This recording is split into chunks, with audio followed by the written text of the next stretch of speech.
सनातन धर्म के हित में हो, हमारी सनातन धर्म की उसमें बृहद मात्रा में गरिमा गौरव को ठेस पहुंचे, नुकसान हो, ऐसा हम कोई भी कार्य नहीं करना चाहते। तो उन चीजों को लेकर के हम लोग ये जो हमने प्रस्तावित कलेक्टर महोदय को दिया है, हमारी ब्राह्मण समाज के प्रतिनिधियों से भी इस विषय में चर्चा हुई है, उन लोगों से आके वार्ता हुई है, तो उन लोगों ने यही कहा। गायत्री मंदिर पे बैठते हैं काफी बुजुर्ग, शाम को तो उनमें हम लोग जाते रहते हैं, बैठते हैं। उनका विचार था कि अगर वो बुजुर्ग को कहना है कि आप अगर जमीन पे लोन ले लें, अन्य आय से आप चुकता करते रहे, तो आपका वो संस्थान खड़ा हो जाए। उसके लिए भी सुनिए, मान लो हम अगर जमीन से कोई चीज आय के स्रोत को देख करके करें, तो हमारे मंदिर की आय लगभग 1 करोड़ रुपया, इससे ऊपर नीचे हो सकता है 2-4-10 लाख। तो उसमें हमारे मंदिर का खर्चा 50 से 60 लाख रुपए होता है। हमें 30 से 40 लाख रुपए कोई विकास कार्य के लिए अगर बचता है और हम उस पैसे से मंदिर के इन उद्देश्यों की पूर्ति करना चाहें, तो आप गणित लगा लीजिए 50 से 60 साल में हम वो काम कर पाएंगे। जो इस उद्देश्य से हम जमीन बढ़ा के भी कर सकते थे और उस चीज़ों से कर सकते थे, उस उद्देश्य से 60 साल। अगर मान लो हम लोन भी लेते हैं तो हमें बहुत सारा व्यय पैसा गवर्नमेंट के लोन वालों को उसमें देना पड़ेगा, जिससे करोड़ों रुपया मंदिर का उसमें चला जाएगा, लोन में भरने के लिए चला जाएगा। तो बहुत, और उससे भी हम इतना बड़ा लोन नहीं ले सकते। 15 करोड़ का हमने लोन ले लिया तो उस पर हमारी EMI इतनी बड़ी बनेगी कि हमारी पूरी आय उसमें चली जाएगी, तब भी हम नहीं कर सकते उसका। अगर बीना की जनता आपसे पुनः आग्रह करे, हो सकता जो विरोध भी कर रहा है, या उनके विरोध तो नहीं कह सकते, हो सकता उनको समझने में गलती हुई हो, विचार मेल नहीं खाते, वो आपसे आग्रह करें कि आप उन्हें आवेदन लगाएंगे इस अपने। अगर सब लोग चाहेंगे तो हम तो पहले भी करना चाहते थे और अभी भी और बाद में भी, अगर लोग चाहेंगे और लोग विरोध करेंगे तो हम नहीं चाहते। हमारा उसमें कोई स्वार्थ नहीं है। जिनने विरोध किया है वो पहले कभी आपसे मिलने आए? पहले देखो ना, तो कभी मिलने आए होंगे, जो लोग भी विरोध में होंगे, और हमें नहीं लगता कि उन्होंने कोई बड़े पैमाने पे सामाजिक कार्य करके भी दिखाया होगा, या बहुत अच्छे कोई कार्य समाज में कोई ऐसी स्थिति खड़ी की होगी जिससे लोग मान लें कि भाई इन्होंने, ये तो बहुत सामाजिक उत्थान के व्यक्ति हैं।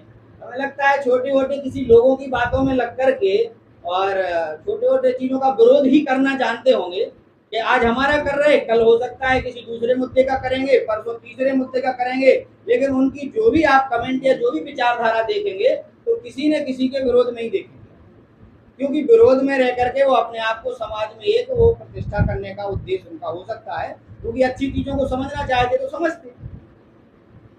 ब्राह्मण समाज का एक संगठन है जी, उसने उन लोगों का भी विरोध किया है, निंदा की है, जो आपकी कार्यवाही का विरोध कर रहे हैं। देखिए, ब्राह्मण समाज एक बुद्धिजीवी वर्ग है और उन्होंने समाज के तथ्यों को देख करके ये कहा है कि भाई जो भी आपको अपनी बात रखना है वो आप कानूनी तौर पर रखें या उसको समझने का प्रयास करें। आप इस तरह से किसी धर्माचार धर्मगुरु की प्रतिष्ठा को ठेस पहुंचाते हैं, उसकी मंदिर संस्था को लिख करके डालते हैं कि वो बेचने की और इस टाइप से चीजें, तो एक सनातन धर्म की हानि होती है उससे बहुत बड़ी मात्रा में। तो आप ऐसी हानि ना करें, आप समझ के काम करें। तो उस चीज पे उन लोगों ने हमारा समर्थन किया और उन चीजों का उनका विरोध किया।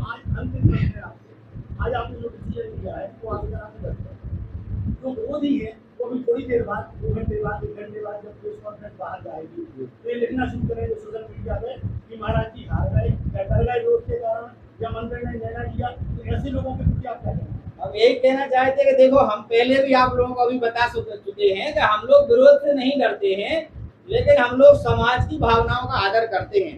तो हमने आपसे कहा है कि अगर हम डर गए होते तो ये बात क्यों कहते कि अगर समाज चाहेगा तो हम फिर से काम करना चाहेंगे। अगर बिना के लोग चाहते काम हो तो हम चाहेंगे, अगर समाज चाहेगी तो। उन लोगों के विरोध से ना हम कर रहे थे, उनके विरोध से ना हम बंद कर रहे हैं, उनके विरोध से हमें कोई लेना देना नहीं है। हमारा सनातन धर्म का अहित नहीं होना चाहिए, हमारी सनातन संस्कृति अक्षुण्ण स्थिति बनी रहे और समाज की जो गौरव गरिमा है और उनकी भावनाएं आयत नहीं हो, इसको देख करके हमने ये सब निर्णय दिया।